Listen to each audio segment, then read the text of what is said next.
السلام علیکم۔ ناول یار یاروں سے ہونا جدا بائی ماہرہ زینب خان کی یہ قسط نمبر 29 ہے۔ یہ پورا سال تو شادیوں میں ہی نکلا ہے، تم سبھی اپنے گھر بار کے ہو گئے سوائے میرے نصیب میں تو بس تم لوگوں کے نکاح کے چھوارے ہی لکھے ہیں۔ منہ پھلا کر ناراضگی سے کہتے ہوئے وہ ساتھ ساتھ پلیٹ سے چھوارے بھی اٹھا کر منہ میں ڈال رہا تھا، تبھی واسکٹ کو بازو پر ڈالے آستینوں کے کف پلٹتے ہوئے وہ لاؤنج میں داخل ہوا۔ اس کے ساتھ اشر بھی تھا جس نے ریاض کے کندھے میں ہاتھ ڈالا ہوا تھا۔ مسکراتے ہوئے وہ اسے جانے کیا باتیں کہہ کر چھیڑ رہا تھا کہ بدلے میں وہ بھی مسکرا رہا تھا۔ کیا انہیں دیکھ کر کوئی کہہ سکتا تھا کہ کچھ روز پہلے وہ کیسے ایک دوسرے کے دست و گریباں ہو چکے تھے؟ کون اتنا بے خبر دولہا ہوتا ہے جسے نیند سے اٹھا کر نکاح کے لیے لے جایا جاتا ہے؟ ریاض اب اسے حیدر کی کارروائی بتا رہا تھا کہ کس طرح سے وہ اسے مسجد لے کر گیا تھا۔ جو سرپرائز تو نے دیا تھا وہ ہمارے ہوش اڑا گیا تھا، تو ہم نے سوچا کہ ہم بھی تجھے ایک ایسا سرپرائز دیتے ہیں کہ تیری بھی عقل ٹھکانے آ جائے۔ ابھی سے تھوڑی نہ عقل ٹھکانے آئے گی، ابھی تو یہ ہواؤں میں اڑ رہا ہوگا۔ ویسے حیرت ہوتی ہے اس پر، کہاں تو ساری زندگی کسی لڑکی کو آنکھ اٹھا کر نہیں دیکھا، اور کہاں ایسا شادی کا شور ڈالا کہ ہاتھ پیر پھلا کر رکھتی ہے۔ وہ لوگ ہنستے ہوئے اسے چھیڑ رہے تھے، جو مسکراتے ہوئے ان کی باتوں پر محظوظ ہو رہا تھا۔ سب سے 5,000 لیتا ہوں، لیکن تجھ سے اسپیشل ڈسکاؤنٹ پر صرف 4,500 لوں گا۔ ریاض ہاتھ میں کپ پکڑے گھونٹ گھونٹ گرم قہوے سے لطف اندوز ہو رہا تھا جب حیدر نے سرگوشیانہ انداز میں اپنے پارٹ ٹائم بزنس کا آغاز کیا۔ کس خوشی میں؟ اس نے انجان بن کر پوچھا۔ ملاقات کروانے کے لیے، وہ شوخی سے بولا تو اس نے ایک طائرانہ سی نگاہ پورے ہال میں ڈالی، جہاں کافی تعداد میں مہمان موجود تھے۔ خواتین کے لیے اوپر کی منزل میں اہتمام کیا گیا تھا، وہاں بھی غالباً اتنی ہی تعداد تھی۔ یہ ملاقات بہت رسکی ہے، پکڑے جانے کے 100% چانسز ہیں، ریاض نے ڈرانا چاہا۔ میں مینیج کر لوں گا، تو بس حامی بھر۔ سوری، میرا ایسا کوئی ارادہ نہیں۔ واقعی میں؟ وہ حیران ہوا تھا۔ بالکل، اس 10-15 منٹ کی ملاقات سے تو میرا کچھ بننے والا نہیں ہے، اس لیے میں رخصتی تک ویٹ کروں گا۔ آخری گھونٹ لے کر قہوہ ختم کر کے اس نے اطمینان سے کہا۔ بلو جینز پر لانگ شرٹ کے ساتھ سکارف گلے میں لپیٹے، لیئرز میں کٹے بالوں کو پشت پر بکھرائے، وہ موبائل پر ٹائپنگ کرتی ہوئی اس کیفے میں داخل ہوئی تھی جو اس وقت اندھیرے میں ڈوبا ہوا تھا۔ اس نے موبائل سے نظریں ہٹا کر تعجب سے وہاں دیکھا۔ ایسا بھی نہیں تھا کہ وہ کسی غلط کیفے میں آ گئی ہو، حیدر نے اسے یہیں کا ایڈریس سینڈ کیا تھا۔ خاموشی سے تو لگ رہا تھا جیسے کوئی زیرو بھی موجود نہ ہو۔ ہیلو، کوئی ہے؟ وہ اندر داخل ہو گئی تھی۔ سینٹر ٹیبل پر صرف ایک موم بتی جل رہی تھی جو وہاں پھیلے اندھیرے کو کم کرنے کے لیے ناکافی تھی۔ وہ اپنے فون کی ٹارچ آن کرنے لگی تھی، لیکن ٹھیک اسی وقت بے شمار پھولوں کی پتیاں سی اس پر گری تھیں۔ اس نے بوکھلا کر اوپر کی طرف دیکھا، لیکن اندھیرے کے باعث کچھ نظر نہ آیا۔ پھر اچانک ہی کسی نے پیچھے سے اس کی آنکھوں پر کوئی پٹی سی باندھی تھی۔ Relax dear. وہ ڈر گئی تھی جب ہی اس نے ساتھ ہی اس کے کان میں سرگوشی کی تھی۔ حیدر کی آواز اپنے پاس محسوس کر کے یک کونا سکون سا ہوا تھا، ورنہ تو اسے پکا لگ رہا تھا کہ وہ غلط کیفے میں آ گئی ہے۔ حیدر، کیا یہ سب؟ آنکھیں کھولو میری۔ Just 2 minutes. حیدر نے اسے پٹی اتارنے سے باز رکھا تھا اور پھر 5 منٹ بعد اس کی پٹی ہٹا دی تھی۔ یشما نے آہستہ سے اپنی آنکھیں کھولی تھیں، لیکن وہاں کا منظر دیکھ کر تو حیرت سے پوری کھل گئی تھی۔ جو کیفے ابھی اندھیرے میں ڈوبا ہوا تھا وہ اب لا تعداد موم بتیوں اور دیوں سے روشن تھا۔ اس نے حیرت سے نیچے فرش پر بنے اس جلتی ہوئی موم بتیوں سے بنے ہارٹ شیپ کو دیکھا تھا جس میں وہ کھڑی تھی۔ سامنے والے سینٹر ٹیبل بھی پھولوں کی پتیوں اور دیوں سے سجی ہوئی تھی، جس پر ایک چھوٹا سا دل کی شکل کا ہی ایک چاکلیٹ کیک بھی رکھا تھا۔ Happy birth day. وہ جو اس منظر کے سحر میں کھوئی ہوئی تھی، حیدر کی دوبارہ سے سرگوشی کرنے پر چونک کر پلٹی تھی۔ وہ اس کے پیچھے ہی تو کھڑا تھا۔ یشوا ٹکراتے ٹکراتے بچی تھی اس سے۔ ماحول کو رومانٹک بنانے کی پوری کوشش کی ہے میں نے، اب کہاں تک کامیاب ہوا ہوں یہ تم ہی بتا سکتی ہو۔ وہ مسکراتے ہوئے دونوں ہاتھ پشت پر باندھے کہہ رہا تھا۔ میں تو ایک روکھی پھیکی سی ڈیٹ کا سوچ کر آئی تھی، لیکن مجھے نہیں پتا تھا کہ تم یہ سب پلان کیے بیٹھے ہو۔ حیدر کو بہت ہلکا نہیں لے لیا آپ نے؟ حیدر نے اسے مصنوعی آنکھیں دکھائی تھیں، پھر کوٹ کی جیب سے ایک سرخ کیس نکالا۔ تمہاری برتھ ڈے کا تحفہ۔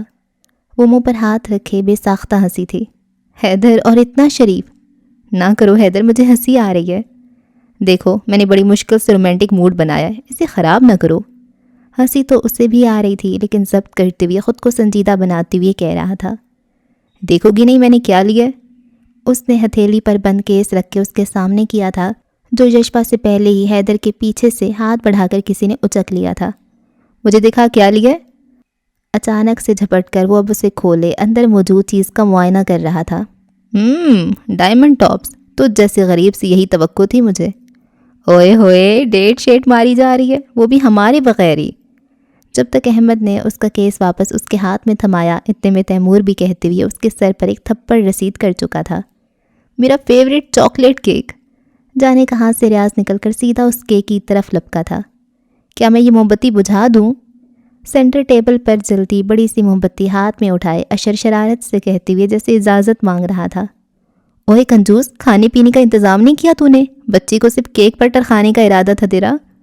حارث اسے گھورتے ہوئے یہاں وہاں چیزیں کھنگال رہا تھا، پھر ٹیبل پر بچھا ریڈ کلر کا کپڑا ہٹا کر نیچے بھی جھانک لیا۔ منٹوں میں سب الٹ پلٹ کر کے رکھ دیا تھا ان لوگوں نے۔ ارے آج تو یشپا کا برتھ ڈے ہے، کیک کاٹو بہنا، پھر ہم تالیاں بجائیں گے۔ ریاض نے اندھوں کی طرح کھانے سے پہلے کیک پر ہیپی برتھ ڈے یشپا کے الفاظ پڑھ لیے تھے۔ وہ غصے کے گھونٹ بھرتے ہوئے مٹھیاں بھینچتے ہوئے ان کو دیکھ رہا تھا۔ جب یہ اس کا کندھا کسی نے تھپ تھپایا تو اس نے مڑ کر دیکھا، جہاں احمد دونوں بازو سینے پر لپیٹے کھڑا تھا۔ اب تو پوچھے گا کہ کیا ہے یہ سب؟ سو میں بتاتا ہوں تجھے، یہ بدلہ ہے بیٹا ان سب چیزوں کا جو تو آج تک ہم سب کے ساتھ کرتا ہے، لیکن یہ بھی آدھا ہے، باقی کا تیری شادی میں پورا کریں گے۔ اس کے ہونٹوں پر تپانے والی مسکراہٹ تھی۔ بچے کی ڈیٹ خراب کر دی ہم نے تو، ریاض نے مصنوعی افسوس سے کہا تھا۔ چل کوئی نہیں، تو اپنا کام جاری رکھ، ہم سائڈ پر بیٹھے تیرے فارغ ہونے کا ویٹ کرتے ہیں۔ دفع ہو جاؤ کمینو، وہ دبی آواز میں غصے سے بولا۔ کہہ رہے کہ دفع ہو جاؤ، ہم نے تو کبھی نہیں بولا ایسے۔ چل یار انگوٹھی پہنا کر منگنی کی رسم تو پوری کر۔ اوہ سوری، ہم تو بھول گئے تھے کہ تو رنگ نہیں اے رنگ لائے۔ تیمور اور حارث ہاتھ پر ہاتھ مار کر ہنسے تھے۔ احمد کے چہرے پر بھی دبی دبی مسکراہٹ تھی، جیسے وہ کافی انجوائے کر رہا ہو اس سب کو۔ بس بھی کریں آپ لوگ۔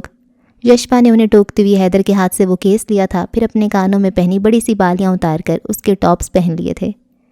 یہ کہیں نہیں لکھا کہ انگوٹھی پہنانے سے ہی انگیجمنٹ ہوتی ہے، انگوٹھی ہو یا ٹاپس کوئی فرق نہیں پڑتا، بس دینے والے کا نام ہونا چاہیے۔ یشپا کے کہنے پر پہلے تو وہ سب خاموش ہو گئے، پھر ایک دم سے ہنس پڑے۔ مطلب کہ کچھ بھی۔ دیکھ لے ریاض، ٹاپس پہنا کر بھی منگنی کی جا سکتی ہے، تیمور نے ہنستے ہوئے اسے کہا تھا۔ مجھے مت دکھا، میں نکاح کر چکا ہوں، اس نے بھی جواباً ہنستے ہوئے کہا تھا۔ بھئی ٹاپس پہنا کر منگنی تو ہو گئی ہے، لیکن اب کیک بھی کاٹ لو، کھائے بغیر نہیں جاؤں گا میں۔ احمد نے حیدر کا پھولا ہوا منہ دیکھا تو ہنستے ہوئے اس کی گردن میں ہاتھ ڈالا تھا۔ یہ تو سوغات ہے دوستی کی، پہلے تو انجوائے کرتا آیا تھا، لیکن آج یہ موقع ہمیں مل گیا۔ قسم سے بیڑا غرق کر کے رکھ دیا تم لوگوں نے، اتنی مشکل سے موڈ اور ماحول بنایا تھا۔ آخر وہ بھی ہنسی پڑا تھا۔ آج ہم حیدر بنے ہوئے تھے۔ چلو یشپا ہیپی برتھ ڈے کرو۔ ریاض نے اس کے سامنے کیک کیا تو حیدر بول اٹھا، پہلے منگنی تو کرنے دو مجھے۔ وہ تو ہو گئی بیٹا، یشپا نے تیرے دیے گئے ٹاپس پہن لیے ہیں، اب وہ 7 جنموں کے لیے تیری ہو گئی ہے۔ اشر پھر سے کہتے ہوئے ہنسا تھا۔ بے وقوف ہو، وہ اس کا برتھ ڈے کا گفٹ تھا، میں نے کہا بھی تھا، انگیجمنٹ رنگ تو یہ رہی۔ اس نے ان کو گھورتے ہوئے جیب سے ایک اور کیس نکالا تھا، جس میں جگر جگر کرتی ڈائمنڈ کی بیش بہا قیمتی انگوٹھی جگمگا رہی تھی۔ بڑا امیر ہے جو 2 گفٹ دے رہے۔ وہ متاثر ہوئے بغیر پھر سے ہنس پڑے تھے۔ کسی حال میں خوش نہ رہنا تم لوگ، چلو ہم رومانٹک گانا گا کر تھوڑا ماحول بناتے ہیں، آجا تیمور۔ ریاض اور وہ دونوں گلے کھنکارتے ہوئے شروع ہو چکے تھے۔ اوہو حیدر کا فیوریٹ سانگ ہی گاؤ، وہ جو کسی بنگالی نے گایا تھا۔ اشر کے کہنے پر حارث جلدی سے بولا تھا۔ قسم سے بھائی مجھے بنگالی والی اسپینش بالکل نہیں آتی، ورنہ میں ضرور سنا دیتا۔ ارے دفع کرو پسیتوں کو، ہم دوسرا گا لیتے ہیں۔ پھر وہ تینوں ایک سائڈ پر کھڑے بلند آواز سے گانے کی خوب تان خراب کر رہے تھے۔ حیدر بھائی اس میں تیرا گھاٹا، ہمارا کچھ بھی نہیں جاتا۔ جبکہ احمد اور حارث موبائل میں ان دونوں کی ویڈیو بنا رہے تھے۔ جب اسے انگوٹھی پہنانے لگا تو احمد نے اس کے کندھے پر ہاتھ سے دباؤ ڈالتے ہوئے نیچے بٹھایا تھا۔ اس کے بھی کچھ آداب ہوتے ہیں۔ وہ گھٹنے کے بل بیٹھا اس کے ہاتھ میں اپنے نام کی انگوٹھی پہنا رہا تھا، جبکہ وہ لوگ بھی شرافت کے دائرے میں رہتے ہوئے ایک رومانٹک نمبر گانے کی پوری کوشش کر رہے تھے۔ پہلی نظر میں یہ کیسا جادو کر دیا، تیرا بن بیٹھا ہے میرا جیا، جانے کیا ہوگا کیا پتہ، اس پل کو مل کے آج جی لیں ذرا۔ یہ چڑیلوں کو کہاں چھوڑ آئے ہو تم لوگ؟ حیدر نے اس کے ہاتھ سے کیک کا چھوٹا پیس کھاتے ہوئے استفسار کیا تھا۔ ہم تو اشر کے گھر پر پارٹی کر رہے تھے، تم دونوں کی کمی محسوس ہوئی تو ڈھونڈنے نکلے تھے، پھر پیچھا کرتے کرتے یہاں پہنچ گئے۔ جواب حارث کی جانب سے آیا تھا۔ بہت شکریہ تم لوگوں کے آنے اور میری ڈیٹ خراب کرنے کا۔ جا یار، ایک تو میں نے اپنی اتنی زبردست آواز میں گانا گا کر 14 چاند لگا دیے اور تو کہہ رہے مزہ نہیں آیا۔ چلو بھائی گھر چلو، بھلائی کا تو کوئی زمانہ ہی نہیں ہے۔ ریاض نے منہ بنا کر کہا تھا۔ ایسے کیسے؟ کیک تو کھانا ہی پڑے گا۔ حیدر نے ایک بڑا سا پیس اٹھا کر اس کے منہ میں ٹھونس دیا۔ لے بھوکے تو بھی کھا۔ حارث اور باقی سب کے ساتھ بھی اس نے یہی حرکت کی تھی۔ منٹوں میں اس دل والے کیک کے ٹکڑے ٹکڑے ہو کر سب کے چہروں پر چپکے ہوئے تھے، جبکہ ایک طرف کھڑے کیفے کے ویٹرز اور مینیجرز وغیرہ محظوظ ہوتے ہوئے ان سب کو دیکھ رہے تھے۔ یہ 6 دوست جہاں بھی جاتے تھے اپنی حرکتوں سے دوسروں کو بے ساختہ ہنسنے پر مجبور کر دیتے تھے۔ اٹلی کے شہر روم میں صبح ابھی پوری طرح سے طلوع نہیں ہوئی تھی۔ گزشتہ روز سے بارشوں کا جو سلسلہ چل رہا تھا اس کی وجہ سے کہیں نہ کہیں ابھی بھی آسمان پر کالے اور سرمئی بادلوں کا ڈیرا تھا۔ گو کہ آج ان کا برسنے کا کوئی ارادہ نہ تھا، لیکن موسم انتہائی دلکش اور ٹھنڈا ہو چکا تھا۔ ہلکی سی دھند نے بھی چاروں اور اپنا تسلط جمایا ہوا تھا۔ جھوم جھوم کر آتی ہوا موڈ پر ایک خوشگوار اثر ڈال رہی تھی۔ ایسے میں وہ صاف ستھری سڑک پر دوڑتا جا رہا تھا، جو رات ہوئی بارش کی وجہ سے ابھی بھی گیلی محسوس ہوتی تھی۔ سیاہ ٹریکنگ سوٹ میں ملبوس، ہڈی کی آستینوں کو کوہنیوں تک کھینچے، پیشانی پر بکھرے اپنے رف کٹنگ بالوں کو وہ ہاتھ سے پیچھے کی جانب کرتے ہوئے ساتھ ہی اطراف کا جائزہ بھی لے رہا تھا۔ سڑکوں کے دونوں اطراف میں سرخ مخروطی چھتوں والے لکڑی کے ڈبل سٹوری گھر بنے تھے، جن کی بالکنیوں میں خوشنما پھولوں کے گملے رکھے تھے۔ آگے سے وہ سڑک نشیب کی جانب جاتی تھی، جس کے اختتام پر ایک اوپن ایئر کیفے بنا تھا۔ صبح کا وقت تھا، اس لیے رش نہ ہونے کے برابر تھا، ورنہ تو سارا دن ہی وہاں گہما گہمی کا راج ہوتا تھا۔ تازہ کافی اور ڈونٹس کی مہک سارے میں پھیلی ہوئی تھی۔ لکڑی کی چیئر گھسیٹ کر بیٹھتے ہوئے اس نے ساتھ ہی ہاتھ کے اشارے سے ویٹر کو کافی لانے کا اشارہ کیا، جو اس بات میں سر ہلاتا اندر کی جانب بڑھ گیا تھا۔ چند دنوں سے وہ اس کیفے کا ڈیلی کسٹمر بن چکا تھا، اس لیے ویٹر اس کے بتائے بغیر ہی اس کی مطلوبہ کافی لے آیا تھا۔ ہوٹ سر پر گرائے وہ ہاتھ میں پکڑے فون پر نظریں جھکائے پاکستان سے آئی ای میلز اور واٹس ایپ کے میسیجز دیکھ رہا تھا، جو اسے روزانہ کی بنیاد پر ہی ڈھیروں کی تعداد میں موصول ہوتے تھے۔ سیدھے ہاتھ کی مٹھی بنا کر گال تلے رکھے ایک نرم سی مسکراہٹ نے اس کے چہرے کا احاطہ کر رکھا تھا۔ پاس ہی میز پر رکھے اس کے کیپچینو کے کپ سے دھوئیں کے مرغولے سے اڑ کر فضا میں خوشبو بن کر گھل رہے تھے۔ اس کے کمرے میں رات ابھی تک ٹھہری ہوئی تھی، کھڑکیوں پر دبیز پردے پڑے تھے، پورے روم میں نیم اندھیر سا خوابناک ماحول تھا۔ جب اس نے پردے ہٹا کر کھڑکیوں کے پٹ کھول دیے تھے، تازہ ہوا کے ساتھ صبح کی روح پہلی کرنوں نے تیزی سے وہاں اپنا تسلط جمانا شروع کر دیا تھا۔ نرم سی روشنی نے چہرے کو چھوا تو اس نے نیند میں کسمساتے ہوئے بلینکٹ سے چہرہ ڈھانپ لیا، لیکن ایک دل فریب سی مہک نتنوں سے ٹکرائی تو اس نے چہرہ بلینکٹ سے نکال کر ذرا کی ذرا گردن موڑ کر نیم کھلی آنکھوں سے سائڈ ٹیبل کو دیکھا، جہاں 5 سے 6 تازہ گلابوں کو ربن سے باندھ کر ایک چھوٹے سے بوکے کی شکل دی گئی تھی۔ پورے کمرے میں ان کی بھینی بھینی سی خوشبو پھیلی تھی۔ Good morning. تبھی وہ شاور لے کر تولیے سے گیلے بال رگڑتے ہوئے باہر آیا۔ اسے جاگتے دیکھا تو وش کیا۔ میں اس دن کے انتظار میں ہوں جب لیزا تمہیں اپنے باغیچے سے پھول چوری کرتے ہوئے رنگے ہاتھوں پکڑے گی۔ بیڈ گراؤنڈ سے ٹیک لگائے وہ ہیزل گرین آنکھوں میں مصنوعی خفگی لیے اسے دیکھ کر بولی، ہاتھوں میں وہی گلاب پکڑ رکھے تھے جنہیں ناک کے قریب کیے سونگ رہی تھی۔ لیزا دیر سے اٹھنے کی عادی ہے، میں اس کے جاگنے سے پہلے ہی اپنی کارروائی کر چکا ہوتا ہوں، وہ کبھی مجھے رنگے ہاتھوں نہیں پکڑ سکے گی۔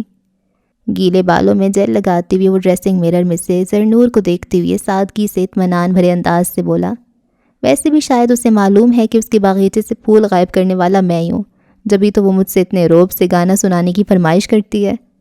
زرنور نے چونک کر اسے دیکھا۔ تم لیزا کو گانا سناتے ہو؟ ہاں، جب تم سو رہی ہوتی ہو یا پھر کوئی بک پڑھ رہی ہوتی ہو تو میں بور ہو جاتا ہوں، اس لیے پھر گٹار لے کر لیزا کے پاس چلا جاتا ہوں، وہ میرے لیے کافی بناتی ہے اور میں اسے گانا سناتا ہوں۔ اس کا موڈ شدید خراب ہو چکا تھا، کوئی ذرا اس کے شوہر کی معصومیت دیکھتا۔ کیا ہوا؟ ایئر برش سے بال سیٹ کرتے ہوئے اس نے ابرو کے اشارے سے سوالیہ انداز میں اسے دیکھا۔ تم اس کے بلانے پر گانا سنانے جاتے ہو احمد؟ مارے صدمے اور شوق کے اسے ٹھیک سے بولا بھی نہ گیا۔ نہیں نور، اس نے نفی میں سر ہلاتے ہوئے اس کی جانب رخ موڑا۔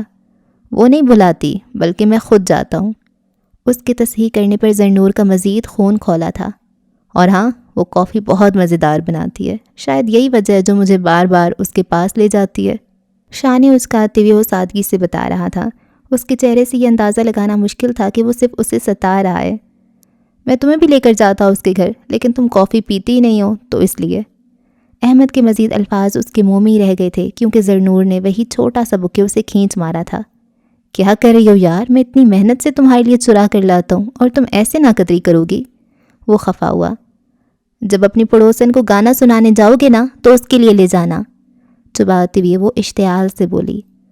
اچھا تو اب میں اس کے گارڈن سے گلاب چرا کر اس کے لیے ہی لے کر جاؤں؟ کتنی غیر اخلاقی حرکت ہے۔ تو خرید کر لے جانا، سامنے سے جل کر مشورہ دیا گیا۔ گڈ آئیڈیا، ناشتے کے بعد ہم اس کے لیے اچھے سے پھول خریدنے چلیں گے۔ احمد، صدمے سے اس کا منہ کھلا۔ واٹ؟ اس نے ناسمجھی سے زرنور کو دیکھا۔ بات نہیں کرنا اب تم مجھ سے۔ غصے سے اسے گھورتی ہوئے وہ بلینکٹ ہٹا کر نیچے اتری تھی، پھر پیروں میں سلیپرز اڑستے ہوئے باتھ روم میں چلی گئی۔ اپنے پیچھے زوردار آواز میں دروازہ بند کرنا نہیں بھولی تھی۔ سر جھٹکتے ہوئے وہ بے ساختہ ہنسا تھا۔ براؤن شال اپنے گرد لپیٹے وہ ابھی بھی خفا سی تھی۔ ناشتے کے لیے وہ دونوں ایک مقامی اوپن ایئر ریسٹوران میں بیٹھے تھے۔ صبح کے 10:30 بجے کا وقت تھا۔ تاریخی شہر روم میں معمولات زندگی شروع ہو چکے تھے۔ پوری دنیا سے آئے سیاح روم کی خوبصورتی کو ستائشی نظروں سے دیکھتے یہاں وہاں گھوم رہے تھے۔ کل صبح کی ٹکٹس کنفرم ہو گئی ہیں، موبائل آف کر کے سائڈ پر ڈالتے ہوئے اس نے بتایا۔ کل صبح کی؟ اس نے ناراضگی بھلائے چونک کر پوچھا۔ لیکن ہم تو 15 دن کے لیے آئے تھے احمد، اور ابھی تو 1 ہفتہ بھی نہیں ہوا، وہ شاکی سا بولی۔ تو کیا ہوا، ہم دوبارہ آ جائیں گے نا؟ مجھے نہیں جانا ابھی واپس۔ سینے پر بازو باندھے اس نے منہ پھلا لیا۔ آئی پرومس، کچھ ٹائم بعد میں دوبارہ لے آؤں گا تمہیں یہاں، لیکن ابھی جانا ضروری ہے۔ تمہیں میرے پارٹنرز کا تو پتہ ہے نا، اگر میں پاکستان نہ پہنچا تو اس روئے زمین سے خانزادہ انڈسٹریز کا نام و نشان مٹ جانا ہے، اور پھر ان دونوں کی شادی کی ڈیٹ بھی تو فکس ہونے والی ہے۔ کافی کا مگ اپنی جانب کھسکاتے ہوئے وہ کہہ رہا تھا، لیکن دوسری طرف حیرت انگیز طور پر خاموشی رہی۔ اس نے سر اٹھا کر زرنور کو دیکھا جو ہیزل گرین آنکھوں میں غصہ اور ناراضگی لیے اسے گھور رہی تھی۔ نور، احمد نے نرمی سے اسے مخاطب کیا تھا، لیکن یک لختی وہ چیئر دھکیل کر اٹھ کھڑی ہوئی اور ایک تیز نظر اس پر ڈالتی آگے بڑھ چکی تھی۔ وہ بکھلا کر اٹھا، پھر جیکٹ کی جیب سے والیٹ نکال کر اس میں سے کچھ نوٹ نکال کر ٹیبل پر رکھتے ہوئے جلدی سے اس کے پیچھے بھاگا، جو رش میں تقریباً گم ہو چکی تھی۔ ان کا ناشتہ وہیں رکھا ٹھنڈا ہو چکا تھا۔ رش میں سے جگہ بناتا وہ اسے آوازیں دیتے ہوئے اس کے پیچھے بھاگ رہا تھا، جو بغیر پیچھے مڑے، لب بھینچے، کان لپیٹے چلتی جا رہی تھی۔ اسٹاپ اٹ یار، اس نے زرنور کو پیچھے سے بازو سے پکڑ کر روکا۔ لیو می، مجھے تمہاری شکل نہیں دیکھنی، میرے پیچھے مت آؤ۔ اس کی گرفت سے بازو چھڑواتے ہوئے وہ سختی سے بولی۔ اوکے، ہم 2 دن بعد چلے جائیں گے۔ اس کا انداز خوش آمدی تھا۔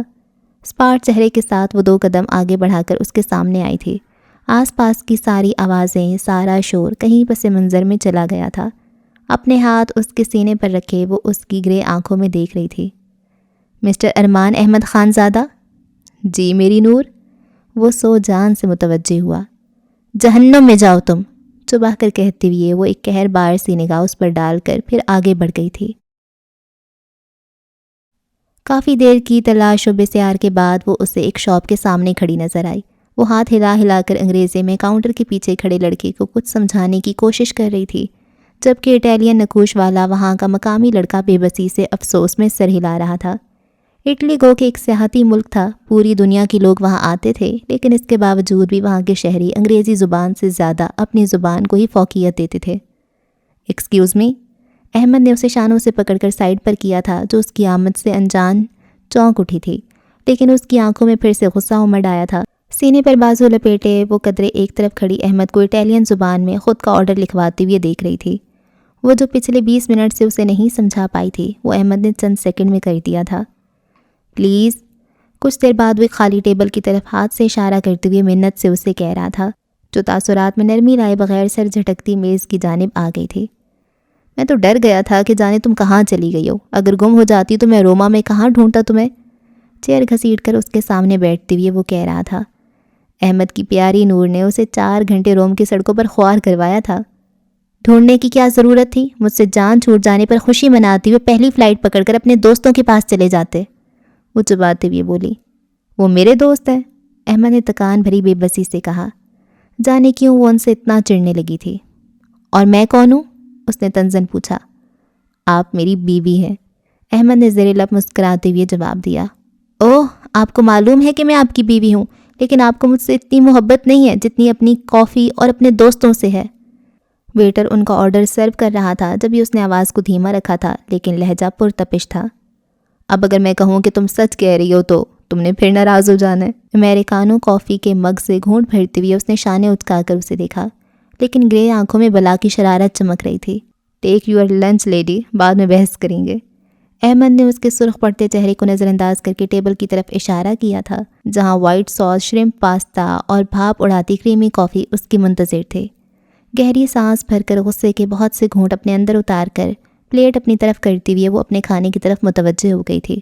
اسے مکمل نظر انداز کرتی وہ کھانے کے ساتھ ساتھ وہاں کی قدیم اور اونچی پرشکوہ تاریخی عمارتوں کو بھی دیکھ رہی تھی، جن میں کھڑکیاں کثیر تعداد میں تھیں۔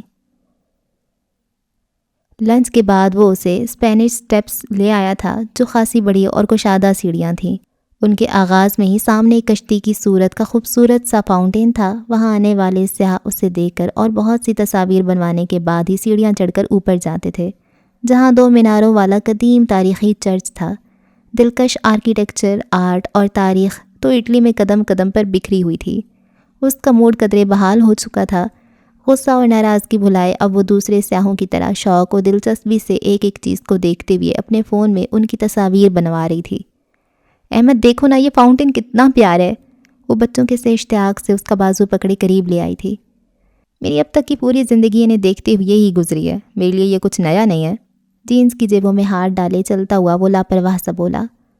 مجھے معلوم ہے، لیکن میں پہلی بار آئی ہوں، اس لیے تم بھی ایسے پوز کرو جیسے تم بھی میری طرح پہلی بار یہ سب دیکھ رہے ہو۔ آئی سمجھ میں؟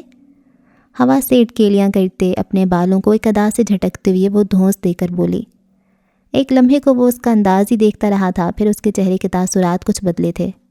اوہ مائی گاڈ، یہ فاؤنٹین کتنا پیارا ہے، میری ایک پکچر تو بناؤ یار۔ دوسرے ہی لمحے فوارے کے کنارے بیٹھا وہ سیدھا ہاتھ پانی میں ڈالے شوق سے اسے کہہ رہا تھا۔ زرنور بے ساختہ ہنسی تھی۔ کتنے ڈرامے باز ہو تم حیدر کی طرح۔ میں چاہوں بھی تو اس کے جیسا نہیں بن سکتا نور بانو۔ اس کی آنکھوں میں دیکھتے ہوئے وہ سادگی سے بولا، لیکن آخر میں نور بانو کہتے ہوئے اس کے چہرے پر مسکراہٹ صاف دیکھی جا سکتی تھی، جبکہ وہ اپنی جگہ ٹھہر گئی تھی۔ تم نے مجھے نور بانو کہا احمد؟ وہ بے یقین تھی، شدید بے یقین۔ وہ جو زرنور کے کہنے پر ہمیشہ حیدر کو ڈانٹتا آیا تھا کہ اسے نور بانو نہ کہا کرے، اور آج خود اسے کہہ رہا تھا۔ کیا ہوا، صرف نور بانو ہی تو کہا ہے؟ صرف نور بانو کہا ہے؟ اس کی مٹھیاں بھینچ گئی تھی ضبط سے، یہ جانتے ہوئے بھی کہ مجھے یہ نام کس قدر زہر لگتا ہے۔ اس کے چہرے پر پھر دبا دبا غصہ چھلکنے لگا۔ اس سے پہلے کہ وہ اس کا گلا دباتی احمد وہاں سے بھاگ اٹھا تھا۔ احمد رک جاؤ تم، احمد! لوگوں کے درمیان سے جگہ بنا کر وہ ہنستے ہوئے زرنور کو اسی فوارے کے گرد بھاگتے ہوئے اپنے پیچھے دوڑا رہا تھا۔ وہاں موجود سارے سیاح اور مقامی لوگ بھی دلچسپی سے انہیں دیکھتے ہوئے ہنس رہے تھے۔ شام کے ٹھنڈے سائے کراچی شہر میں پھیلنے لگے تھے۔ شاہ آفتاب سارا دن اپنی حکمرانی دکھا کر اب غروب ہونے کی تیاری کر رہا تھا۔ پرندوں کے غول بھی تھک ہار کر اپنے گھروں کو لوٹ رہے تھے۔ ایسے میں خانزادہ انڈسٹریز کی اس پرشکوہ عمارت کے اندر ابھی بھی ورکرز موجود دکھائی دے رہے تھے۔ 9 to 5 جاب کرنے والا وہ سٹاف 6:30 بجنے کے بعد ابھی بھی وہیں موجود تھا، لیکن ذرا جھانک کر دیکھو تو سبھی بیزاری اور ناخوشی سے جلدی جلدی کام نپٹاتے نظر آ رہے تھے۔ کوئی بڑبڑاتے ہوئے لیپ ٹاپ لیے بیٹھے تھے تو کوئی کاغذوں کے پلندے سنبھالنے میں بے حال ہو رہے تھے۔ سامنے سے ایک 23-24 سال کا لڑکا ٹائی کی نوٹ درست کرتے ہوئے ٹرے میں ٹیک اوے کا ڈبہ اور کولا کین رکھے اس دروازے کے سامنے کھڑا دستک دے رہا تھا، جس پر CEO کی تختی لگی تھی۔ چہرے سے وہ بھی ناخوش لگتا تھا۔ کچھ دنوں میں اس کی شادی ہونے والی تھی، جس کی تیاری کرنے کے لیے اس نے 1 ہفتے سے چھٹی کی درخواست دے رکھی تھی، جو کہ ابھی تک منظور نہیں ہوئی تھی۔ اجازت ملتے ہی وہ دروازہ دھکیلتا اندر آیا تھا، جو کہ ایک پرتعیش سا بلو اور گرے کلر کے امتزاج کا خوبصورت انٹیریئر والا روم تھا، گلاس وال کے پاس ایک بڑا سا فش ایکواریم بھی رکھا تھا جس میں رنگ برنگی نایاب مچھلیاں تیرتی ہوئی اس نوارد کو دیکھ رہی تھیں۔ گلا کھنکارتے ہوئے اس کے پاس آیا تھا جو پاور چیئر پر نیم دراز، سامنے بڑی سی شیشے کی میز پر دونوں پیر کینچی صورت بنائے گود میں لیپ ٹاپ رکھے بیٹھا تھا۔ بولو کیا مسئلہ ہے؟ نظریں اٹھائے بغیر وہاں سے پوچھا گیا۔ وہ سر، میں نے آپ کے لیے یہ آرڈر کیا تھا۔ خوش آمدی مسکراہٹ لبوں پر سجائے اس نے 2 قدم آگے بڑھ کر ٹرے اس کے سامنے رکھ دی تھی۔ اس نے ایک نظر اس ڈبے پر ڈالی، پھر ایک کان میں لگی ہینڈز فری کو کھینچتے ہوئے وہ زیر لب مسکراتا سیدھا ہو کر بیٹھا۔ ڈبل چیز برگر ہونا چاہیے۔ لیپ ٹاپ سائڈ پر کرتے ہوئے وہ جیسے باور کروا رہا تھا۔ این آپ کی پسند کے مطابق ہے سر۔ اوکے، تم گھر جا سکتے ہو ناصر۔ کولا کا کین کھولتے ہوئے اس نے جیسے آزادی کا پروانہ تھمایا تھا۔ واقعی میں سر، میں آف کر لوں؟ اسے یقین نہیں آ رہا تھا کہ اس کی ٹرک کام کر گئی ہے اور اس کا بھکڑ باس اسے جانے کی اجازت دے رہا ہے۔ ہاں بالکل، تم جا سکتے ہو ناصر، لیکن پہلے یہ فائل کمپلیٹ کر کے مجھے آدھے گھنٹے میں میل کرو۔ اس کی اگلی بات پر ناصر کی مسکراہٹ سمٹ گئی تھی۔ سر پہلے ہی اتنا لیٹ ہو گیا ہے، میں کل لازمی یہ کمپلیٹ کر دوں گا۔ بے بسی سے وہ روحان سا ہو گیا تھا۔ بیچاری کی رشوت ضائع چلی گئی تھی۔ کل نہیں، برگر کا بڑا سا بائٹ لیتی ہوئی اس نے نفی میں سر ہلایا۔ آج ہی چاہیے، ابھی ہی چاہیے۔ پرشکوا سی نگاہ اس پر ڈال کر وہ فائل میز سے اٹھاتے ہوئے باہر نکل آیا تھا۔ پتہ نہیں کب جان چھوٹے گی اس مصیبت سے، بڑبڑاتے ہوئے وہ اپنے کیبن کی جانب چلا گیا تھا، جبکہ دوسری طرف کوٹ بازو پر ڈالے ٹائی کی نوٹ ڈھیلی کرتا تھکان زدہ سا وہ سیڑھیاں چڑھتا اوپر کی منزل پر آیا تھا جو کہ بلڈنگ کا مین فلور تھا۔ واٹ ہیپنڈ گائز، ابھی تک یہاں کیا کر رہے ہو؟ رسٹ واچ دیکھتے ہوئے اس نے حیرانگی سے چاروں اطراف نظر دوڑاتے ہوئے ان سب کو دیکھا تھا جن کی کچھ دیر پہلے کی بیزاری اب اس کا چہرہ دیکھتے ہی جوش میں بدل چکی تھی۔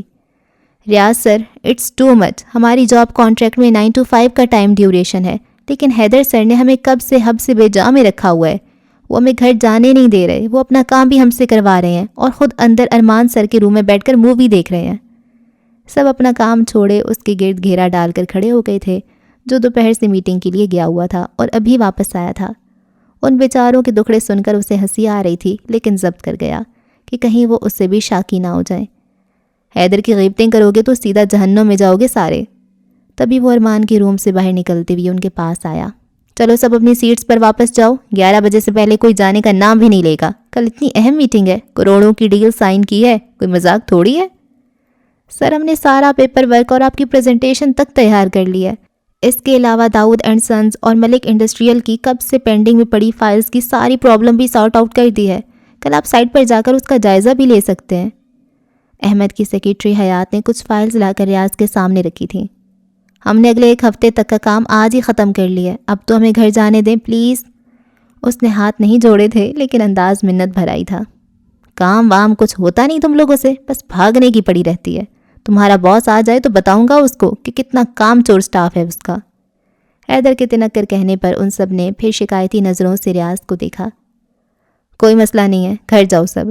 اس کا کہنا تھا کہ سب منٹوں میں بھاگم بھاگ اپنا سامان سمیٹ کر لفٹ کی جانب بڑھے تھے اور جنہیں ان سے بھی زیادہ جلدی تھی وہ لفٹ آنے کا انتظار کیے بغیر سیڑھیوں کی جانب بھاگے تھے۔ حیدر سے کچھ بعید نہیں تھی کہ پھر سے انہیں روک کر وہاں قید کر دیتا۔ تو سدھرے گا نہیں کارٹون۔ ریاض نے اسے گردن میں بازو ڈال کر جھٹکے سے قریب کیا تھا۔ اگر احمد کے آنے سے پہلے یہ سب تیرے ظالمانہ رویے کی وجہ سے بھاگ گئے تو کیا جواب دیں گے اسے؟ ہاں؟ سوری ٹو سے باس، لیکن میں اس کمپنی کا 20% شیئر ہولڈر ہوں اور میں کسی کو جواب دے نہیں ہوں۔ اس کی گرفت سے خود کو چھڑوانے کے بعد وہ کوٹ ٹھیک کرتا مغرور سا بولا۔ آئی تھنک مجھے احمد کو بتا دینا چاہیے کہ اس کا 20% شیئر پارٹنر اس کی کمپنی پر قبضہ کرنے کا سوچ رہا ہے۔ سوچ نہیں رہا جانے۔ ریاض کو دیکھتے ہوئے وہ شرارتی سا مسکرایا۔ میں فیصلہ کر چکا ہوں، میں اس کمپنی کا نام بھی بدلنے والا ہوں۔ خانزادہ انڈسٹریز کو ہٹا کر میں HA انڈسٹریز رکھوں گا، یعنی کہ حمزہ حیدر علی انڈسٹریز، میری انڈسٹریز۔ ریاض نے ستائش سے اسے فخر سے گردن تانے دیکھا۔ صرف حمزہ حیدر علی یا MNA کا بیٹا حمزہ حیدر علی؟ یہ تھوڑا بڑا ہو جائے گا، اور ویسے بھی میں نہ لکھوں تو بھی کوئی پرابلم نہیں ہے کیونکہ اس ملک کے بچے کو معلوم ہے کہ میں MNA کا بیٹا حمزہ حیدر علی ہوں۔ اس کی تنی ہوئی گردن مزید اکڑی تھی۔ اگر اس بار ظہور انکل الیکشن میں کامیاب نہ ہو سکے تو اوف، کیا دن ہوگا وہ، پھر تیرا نام صرف 3 لفظوں پر ہی مشتمل رہ جائے گا۔ اس نے مزہ لیتے ہوئے کہا۔ تیرے منہ میں خاک کمینے چودھری، تجھے کیا معلوم کہ اپنے باپ کی کمپین چلانے کے لیے کتنے پاپڑ بیلنے پڑتے ہیں مجھے؟ میرا منہ نہ کھلوا، تیرے کارناموں کا سب علم ہے مجھے۔